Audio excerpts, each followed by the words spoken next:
Okay. So now let's take a look at Bitcoin versus SPX. Something very interesting, okay? So if you look at Bitcoin in log mode, all right?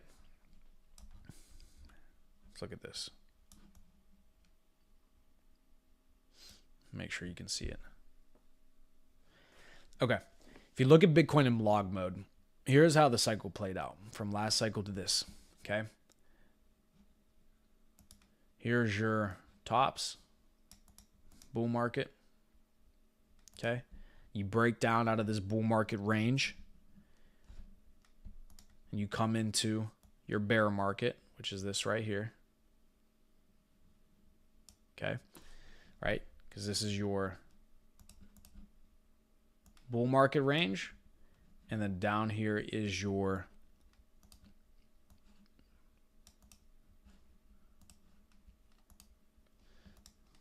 make this one green. This one is your bull market range, right? So last cycle bull market, this cycle bear market, before we break out into another bull market, right?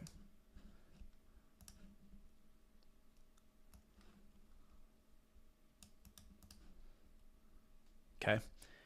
So what am I trying to show you here? This is what I'm trying to show you. If you take a look at this bear market reaccumulation on Bitcoin, okay, you finally break out and you start your bull market trend from this level right here.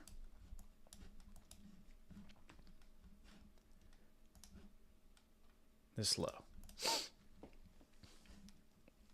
On September 10th, 2023. Okay? That's when you start your breakout. This trend line on log mode has not been broken yet.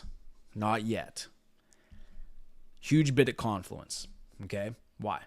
Well, it's holding. So every time we've come back down and nuked, look at how perfectly this line has held us. Perfectly. So from the bear market breakout, this low, tagged it once, big moves up. We go through this 8-month range of death, right? Sideways or downward channel. We can even put it on the chart. Right? Up into this sideways channel, we come all the way back down, and both of our big wicks down come right down and touch perfectly on this trend line, right? Come back up on our next leg up, then we nuke all the way back down right to where? This trend line, okay? So my point is that this is still holding. We haven't broken this trend line yet. Okay, that means we haven't broken our market structure, our bull market trend since we broke out.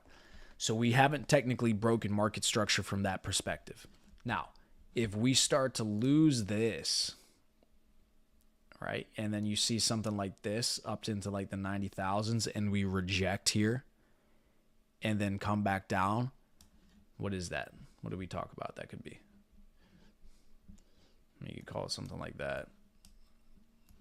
You could do that, head and shoulders. But then you're looking at a complacency shoulder again, okay? That's what you don't want to see. So that's something I would pay attention to, okay?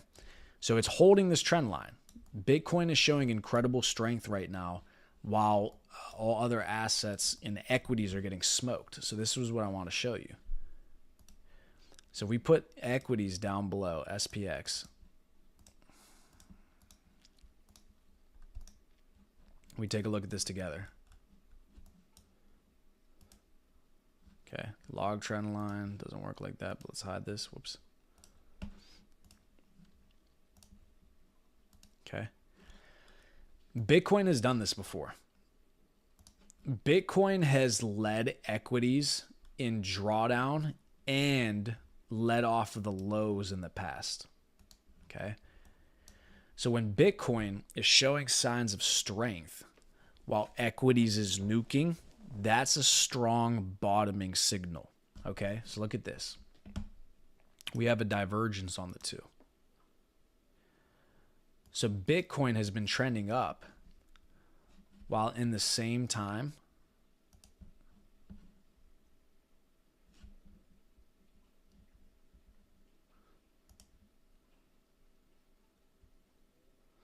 is it going to let me do it? Hold on.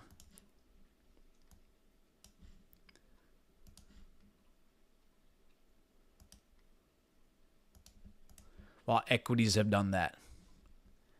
Okay? That's a huge deal. There's a divergence there. Okay? So Bitcoin is showing strength while equities are showing weakness. Equities are drawing down as Bitcoin is drawing up.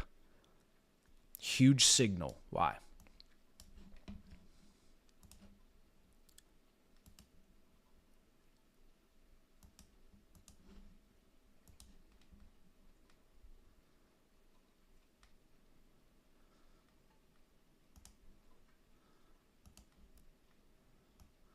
I'm going to do it from like right here.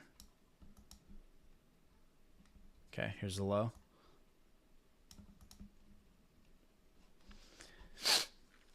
Right? You see what I'm saying? Bitcoin led equities on the downside. Okay? So Bitcoin telegraphed this move to the downside on equities. It led. Okay? Because this was the first top on equities. Bitcoin tops out right over here, right after it. Okay.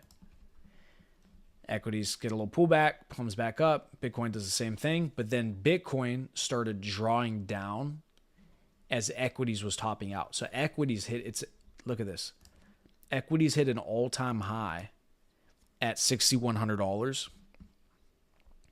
while Bitcoin was nuking or coming back down and right about to nuke, right? So Bitcoin was already at its all-time high 109. It was way down to 98,000, so down 10,000 points. Big move. All right. So understand what I'm trying to say here. This could be confluence again that we're starting to bottom out, and the low on Bitcoin likely is in. Okay? Could we set another low? Yes, it's possible, depending on what type of news we get. Is it likely, though? Is there a pretty good chance that we actually already saw the low on Bitcoin? Yeah. Yes, it is.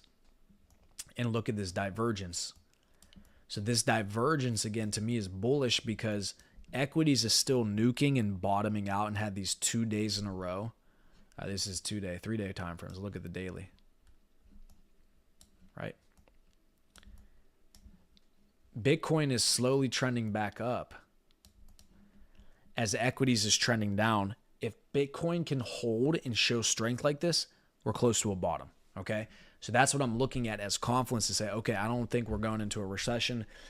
We're going to start setting complacency shoulders. Things are going to keep going lower and lower because I'm already seeing the strength coming out of Bitcoin and these altcoins haven't been nuking how equities have been nuking, okay? So, beautiful, all right? Now, if we look at, let's take a look at Ethereum. So that's SPX, right? So we got to get that to hold tight.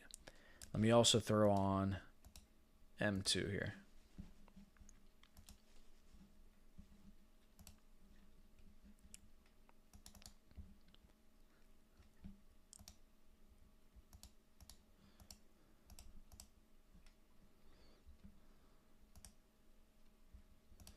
Let me do, can they do for me?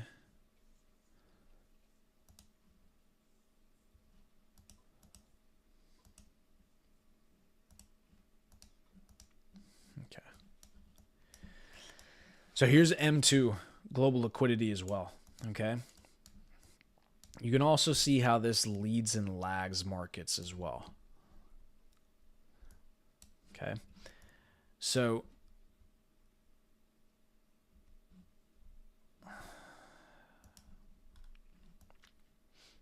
let's do it like this.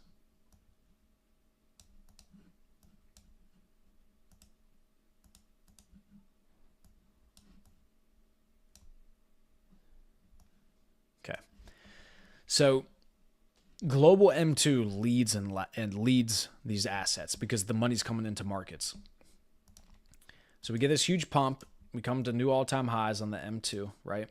And then you see equities doing what from here? Ripping. And then Bitcoin doing the same thing, of course, ripping up into here, okay? So we get this drawdown, this tightening of liquidity, and that's when you see over here, Bitcoin led and equities following this drawdown, okay? This is why I'm still bullish, is you're seeing now this huge spike again in global liquidity where all this money is flowing back into economies and into businesses and individuals' hands, that it would only make sense that at the very least we get a very strong relief bounce and a counter rally on these markets, because we're at all-time high liquidity again. So if this pump sent us to all-time highs and we're not entering a recession, it's going to be easier to access money over the course of this year, why would a new all-time high in global liquidity not at the very least get us back to all-time highs, at the least just get us back on a bounce before maybe double topping and rolling over? I would expect that. That's what I'm saying. So I'm just looking at it and saying it just doesn't make sense to me to bet on recession and say, all right, we're getting out of markets. To me, it makes more sense that we see divergence here, the divergence here. We're seeing global liquidity at all-time highs.